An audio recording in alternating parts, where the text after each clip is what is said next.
మహబూబ్ నగర్ నియోజకవర్గంలోని మున్సిపాలిటీ పరిధిలో ఉన్నటువంటి నేషనల్ హైవే ఏదైతే ఉందో 167 నేషనల్ హైవే రాయచూరు పోయేటటువంటి నేషనల్ హైవే జడ్చర్ల నుంచి ఆ హైవే మొత్తం ఊర్లోంచి పోతుండడం వల్ల ఊర్లో ఉన్నటువంటి ప్రజలకంతా కూడా చాలా ఇబ్బందికరంగా మారింది. పెద్ద ఎత్తున రద్దీగా అంటే హైవేలో పోయేటటువంటి వెహికల్స్ అన్ని కూడా టౌన్లోకి వెళ్ళిపోతున్నాయి. దానివల్ల చాలా ఇబ్బందులు ఎదుర్కొంటున్నారు మామూలు టౌన్ ప్రజలు. అనేక యాక్సిడెంట్లు అవుతున్నాయి. మరి దీని ఈ యొక్క హైవే యొక్క ఈ బైపాస్ ఒకటి కావాలని చెప్పి స్థానిక శాసనసభ్యులు ఎన్ఎం శ్రీనివాసరెడ్డి గారు మరి నేను ఇద్దరం కూడా పోయి గడికారి గారిని కలిసి వారికి వినతి పత్రాలు ఇవ్వడం జరిగింది. వారు వెంబడే దానికి ఆమోదం తెలిపినారు, తప్పకుండా చేయిస్తున్నటువంటి మాట ఇచ్చినారు.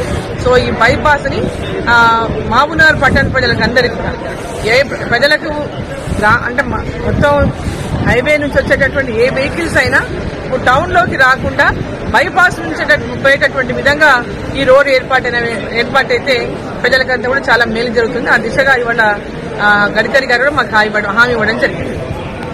ఈరోజు కేంద్ర సర్ఫేస్ ట్రాన్స్పోర్ట్ మంత్రి పెద్దలు నితిన్ గడ్కరీ గారిని మా గౌరవ ఎంపీ శ్రీమతి టీకే అరుణ గారితో కలిసి వినతి పత్రం ఇవ్వడం జరిగింది. మహబూబ్ నగర్ జిల్లా కేంద్రంలో ప్రజలందరూ కూడా ఎన్నో సంవత్సరాల నుంచి కోరుకుంటా ఉన్నారు. బయట నుంచి వచ్చే ట్రాఫిక్, నేషనల్ హైవే వచ్చే ట్రాఫిక్ మొత్తం టౌన్లో జామ్ అవుతా ఉంది. ట్రాఫిక్ ఇబ్బందులు ఏర్పడుతూ ఉన్నాయి. బైపాస్ కావాలి అని చెప్పి కోరుకుంటా ఉన్నారు. గతంలో ఏర్పాటు చేసిన బైపాస్ తోటి సమస్య పూర్తిగా పరిష్కారం కాలేదు. మొత్తం సర్కులర్ రింగ్ రోడ్ వస్తే తప్ప పట్టణంలోకి ఎంటర్ కాకుండా బయట నుంచి బయటికే ట్రాఫిక్ అంతా పోయే అవకాశం ఉంది. అలాగే 3-4 చోట్ల రైల్వే లైన్ అడ్డంతో అక్కడ కూడా ట్రాఫిక్ జామ్ ఏర్పడతా ఉంది.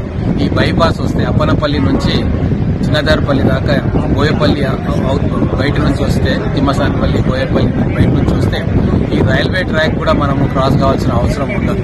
బయట నుంచి బయటికి వెళ్ళిపోవచ్చు. పట్టణ ప్రజలకు చాలా ఉపయోగకరంగా ఉంటుంది. ఈ విషయం గౌరవ ఎంపీ గారి దృష్టికి తీసుకుపోయిన వెంబడే ఢిల్లీకి రమ్మని చెప్పి ఇక్కడ నితిన్ గడ్కరీ గారు అపాయింట్మెంట్ తీసుకున్నారు. నితిన్ గడ్కరీ గారికి ఎక్స్ప్లెయిన్ చేయడంతో వారు కూడా చేయాల్సిందే, ఈ పని చేస్తాను అని చెప్పి వారు హామీ ఇచ్చి ఎండార్స్మెంట్ కూడా చేశారు. గౌరవ ఎంపీ గారు దాన్ని రాబోయే రోజుల్లో పర్సూ చేస్తారు. ఖచ్చితంగా నమ్మకం ఉంది. ఈ టర్మ్లోనే మనకు బైపాస్ రోడ్డు మహబూబ్ నగర్ పట్టణ ప్రజలకు వస్తుందని చెప్పి మేము పూర్తి నమ్మకంతో